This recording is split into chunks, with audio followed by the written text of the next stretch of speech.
आज मैं दो ऐसी खाद बताने वाली हूँ आपको जिनको मिला के आपस में आप जब प्लांट को देंगे तो फिर इसके बाद आपको प्लांट को कुछ भी एक्स्ट्रा अलग से देने की ज़रूरत नहीं है। तो चलिए फिर मैं बताती हूँ ये क्या है। हेलो एवरीवन, कैसे हैं आप सब लोग। लव फॉर गार्डनिंग में आप लोगों का बहुत बहुत स्वागत है। तो जिन दो खाद की मैं बात कर रही हूँ ये आसानी से हर जगह मिल जाने वाली चीज़ें हैं। कुछ चीज़ें तो आपको आपके किचन में ही मिल जाएंगी और एक चीज़ है जो आपको नर्सरी से लानी होगी और बहुत ही फेमस है, हर कहीं आसानी से मिल जाती है। तो क्या होता है कि हमारे जो प्लांट होते हैं उनको प्रॉपर ग्रोथ के लिए नाइट्रोजन की ज़रूरत पड़ती है, जिससे उनका पत्तियों का विकास होता है और उसमें न्यू ग्रोथ आती है। फिर उसके बाद उसको पोटेशियम की ज़रूरत होती है, जिससे कि हमारे पौधे में फूल, फल या सब्जियां ग्रो करती हैं। उसके बाद जो तीसरे नंबर पे होता है वो फास्फोरस होता है, जिससे हमारे पौधे की जड़ें मजबूत होती हैं। तो ये जो तीन चीज़ें होती हैं, बेसिक जो नीड होती है प्लांट की, वो ये होती हैं। बाकी और भी बहुत सारे माइक्रो न्यूट्रिएंट्स होते हैं, पर जो उनकी ज़रूरत होती है वो बहुत कम क्वांटिटी में होती है। तो जो खाद मैं आपको बताऊंगी उसमें हमें नाइट्रोजन भी भरपूर मात्रा में मिलेगा, फॉस्फोरस भी मिलेगा और पोटेशियम भी रिच पोटेशियम फर्टिलाइज़र होगा। तो इससे हमारे प्लांट्स की ऑल ओवर ग्रोथ अच्छे से होगी और आप इसे हर तरीके के पौधे को दे सकते हैं, चाहे वो वेजिटेबल्स के प्लांट हो, चाहे वो इंडोर प्लांट्स हो, फ्रूट्स के प्लांट हो, चाहे किसी भी तरीके के प्लांट हो, आप हर किसी प्लांट को ये फर्टिलाइज़र दे सकते हैं। तो जो आप स्क्रीन पे देख रहे हैं ये है वर्मी कंपोस्ट, और वर्मी कंपोस्ट में NPK यानी नाइट्रोजन, फॉस्फोरस और पोटेशियम तीनों ही पाया जाता है। पर इसमें जो सबसे ज़्यादा पाई जाने वाली चीज़ होती है वो होता है नाइट्रोजन। तो नाइट्रोजन इसमें अच्छी मात्रा में पाया जाता है। इससे हमारे पौधे की जो ग्रीनरी होती है, जो नई ग्रोथ होती है, वो बहुत ही अच्छे से होती है। तो अगर आपके पास वर्मी कंपोस्ट नहीं है तो आप गोबर की खाद का भी इस्तेमाल कर सकते हैं, और अगर आपके पास लीव कंपोस्ट है तो यहाँ पे आप उसका भी इस्तेमाल कर सकते हैं। आप तीनों में से कोई भी एक कंपोस्ट ले लीजिए, वर्मी कंपोस्ट या फिर गोबर की खाद और या फिर लीव कंपोस्ट, या पत्तियों को जो डिकम्पोस्ट किया जाता है मिट्टी में या गोबर की खाद या वर्मी कंपोस्ट में, उससे तैयार होती है लीव कंपोस्ट, तो आप उसको भी दे सकते हैं। तो मैंने क्या किया है, यहाँ पे मैंने लगभग 2 ग्लास पानी लिया था और उस 2 ग्लास पानी में मैंने 1 मुट्ठी वर्मी कंपोस्ट डाल दिया है।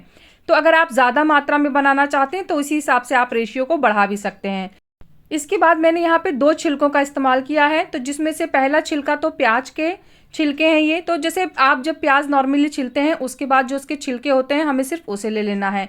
फिर यहाँ पे आप देख रहे हैं ये केले का छिलका है, तो मैंने तो इसको ड्राई कर के रख रखा था। अगर आपके पास जो फ्रेश केले का छिलका होता है आप उसको भी इस्तेमाल कर सकते हैं।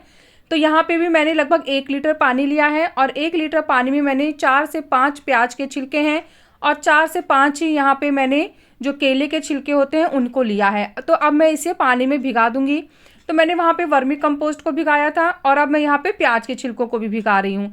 तो वर्मी कंपोस्ट और प्याज के छिलके दोनों को भिगाने के बाद ढक ज़रूर दीजिएगा और 2 दिन तक हम इन्हें ऐसे ही भीगे रहने देंगे। तो जब हम 2 दिन के लिए इन्हें भिगाएंगे तो इनका रंग देखिए थोड़ा सा चेंज हो जाएगा और पत्ते भी थोड़े से सॉफ्ट हो जाएंगे जो हमने छिलके लिए हैं। तो अब हमें क्या करना है, देखिए अगर आप चाहें तो छन्नी से भी इस पानी को छान सकते हैं, और अगर ये वैसे बड़े बड़े छिलके हैं तो ये आसानी से आप निकाल भी सकते हैं। तो अब हमें इनको यूज़ कैसे करना है, तो ये देखिए ये है वर्मी कंपोस्ट वाला पानी जो कि 2 दिन तक भीगा हुआ है। तो अब हम इन दोनों पानियों को मिक्स कैसे करेंगे, कितना कितना लेके और फिर हमें प्लांट में देना है। तो सबसे पहले तो आप अच्छे से मिक्स कर लीजिएगा जब भी आप इन दोनों पानियों को यूज़ करने जाएंगे। तो मैंने यहाँ पे लगभग 1 गिलास वर्मी कंपोस्ट का पानी लिया है, और पानी लेने से पहले आप एक बार उसे अच्छे से मिक्स ज़रूर कर लीजिएगा, क्योंकि क्या होता है ना कि कुछ कुछ वर्मी कंपोस्ट थोड़ी बहुत बैठ जाती है नीचे, तो वो अच्छे से पानी में घुल जाए। तो इसके लिए मैंने फिर यहाँ पे 1 गिलास वर्मी कंपोस्ट का पानी लिया है, और उसके बाद मैं यहाँ पे इतना ही पानी प्याज के और जो हमारे बनाना के छिलके हैं उनका भी ले लूँगी। तो आप देखिए कितने अच्छे से वर्मी कंपोस्ट इसमें मिक्स हो गया है, लेकिन आप ये मत सोचिएगा कि एकदम घुल जाएगा, थोड़ा बहुत वर्मी कंपोस्ट नीचे बैठा रहता है तो आपको उसको चलाते रहना होगा। उसके बाद अब मैं इतना ही 1 गिलास पानी जितना मैंने वर्मी कंपोस्ट का लिया था उतना ही मैं प्याज और केले के छिलकों का भी ले लूँगी। तो इन दोनों को मैंने 1-1 गिलास लिया है और आपस में मिक्स कर लिया है। ये जो पानी अब हमारा बनके तैयार हुआ है, इसे हमें देना कैसे है, कितना कितना करके, वो भी आप सुन के जाइएगा। ऐसा ना हो कि आप इतने में ही वीडियो बंद कर दें, फिर आपको अधूरी जानकारी मिलेगी और फिर आपके प्लांट्स में अगर कोई प्रॉब्लम आएगी तो फिर आप मुझे दोष देंगे कि आपने तो ऐसे बताया था, इसलिए अब हमारे प्लांट ख़राब हो गए। तो जब भी मैं कोई वीडियो बनाती हूँ तो प्लीज़ उसको डिटेल में देखा करिए, क्योंकि मैं उसके फ़ायदे भी बताती हूँ, सावधानियाँ भी बताती हूँ, क्या नुकसान हो सकता है अगर आप गलत तरीके से यूज़ करेंगे तो वो भी बताती हूँ। तो अभी फ़िलहाल मैंने आपको बता दिया था कि कितना कितना आपको लेना है, कि जैसे 1 गिलास अगर आपने वर्मी कंपोस्ट का पानी लिया है तो 1 गिलास आपको यहाँ पे अनियन का और जो हमने केले के छिलके का पानी तैयार किया है वो लेना है। तो अभी फ़िलहाल मुझे ज़्यादा पानी की ज़रूरत है, तो मैं उसी हिसाब से अपने डब्बे में पानी को इक्वली भर ले रही हूँ, जितना मैंने आपको अभी पहले बताया था। प्याज के और जो हमारे केले के छिलके हैं, इसमें हमें भरपूर मात्रा में पोटेशियम मिलेगा और पोटेशियम से हमारे प्लांट में फ्लावरिंग बहुत ही अच्छी होगी, प्लांट की हमारी इम्यूनिटी भी अच्छी बनी रहेगी। आप चाहें तो यहाँ पे 1 चम्मच नीम की खली का भी इस्तेमाल कर सकते हैं, उससे हमारे प्लांट्स में कीड़े मकोड़ों और फंगस में भी कोई अगर इस तरीके से प्रॉब्लम आती है तो वो ठीक हो जाएगी। अब हमें देना कितना है, तो आप यहाँ पे लगभग 150 ml तक अपने एक पौधे को दे सकते हैं। इससे हमारे फूलों का रंग भी बहुत ही खूबसूरत बन के आएगा। आप देखिए ये मेरा रोज़ है और ये कश्मीरी रोज़ है और इसका कलर आप देखिए कितना ही सुंदर आया है। जो हमारी खाद होती है उसको हम जब देते हैं तो उससे हमारे पौधों की जो ग्रोथ होती है, जो हेल्थ होती है, उन पे बहुत ही अच्छा असर पड़ता है। तो इसलिए आप कोशिश किया करिए कि ज़्यादा से ज़्यादा हम ऑर्गेनिक खाद अपने पौधों को दें। मैं मोस्टली हमेशा अपने प्लांट्स को ऑर्गेनिक फर्टिलाइज़र देती हूँ। बीच बीच में मैं थोड़ा सा केमिकल फर्टिलाइज़र भी देती हूँ और मैं आप लोग के साथ वो सब शेयर भी करती रहती हूँ, क्योंकि समय समय पे दोनों का कॉम्बिनेशन बना रहता है तो प्लांट्स काफ़ी हेल्दी बने रहते हैं। बस आपको जानना होगा कि कब, कितना और कहाँ आपको कौन सी खाद का इस्तेमाल करना है। तो उसके लिए मैं हूँ आपके पास, हमेशा आपको अच्छी अच्छी सलाह देती रहती हूँ और अपने प्लांट्स का रिजल्ट भी आप लोगों के साथ शेयर करती रहती हूँ। आप इसे दे कब सकते हैं, तो देखिए 15 से 20 दिन में एक बार आप ये वाली खाद दे सकते हैं अपने पौधों को। साथ में आपको क्या करना होगा कि समय समय पे अपने पौधों की जो मिट्टी होती है उनकी गुड़ाई करनी होगी। जितनी पर्याप्त मात्रा में इनको सनलाइट चाहिए आपको वो भी इन्हें देनी होगी।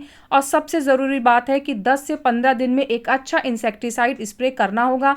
इससे हमारे पौधों में कोई कीड़े मकोड़े अगर लगते हैं तो वो भी ठीक हो जाएंगे। तो मैंने आपको सारी इन्फॉर्मेशन दे दी है। अगर कोई कन्फ्यूज़न इस वीडियो को लेके आपके माइंड में है तो आप मुझसे कमेंट्स के थ्रू बात करिएगा। मैं आपके हर कमेंट का ज़रूर रिप्लाई करती हूँ और हमेशा करती रहूँगी। तो कैसा लगा मेरा आज का ये वीडियो मुझे ज़रूर बताइएगा। अगर आपको ये वीडियो पसंद आया है, मेरी जानकारी अच्छी लगी है, तो प्लीज़ मेरी वीडियो को लाइक करिएगा, चैनल को सब्सक्राइब करिएगा और प्लांट से रिलेटेड अगर कोई भी क्वेश्चन आपके माइंड में है तो आप कमेंट्स के थ्रू मुझसे बात कर सकते हैं। मिलते हैं फिर नेक्स्ट वीडियो में, तब तक के लिए बाय, टेक केयर।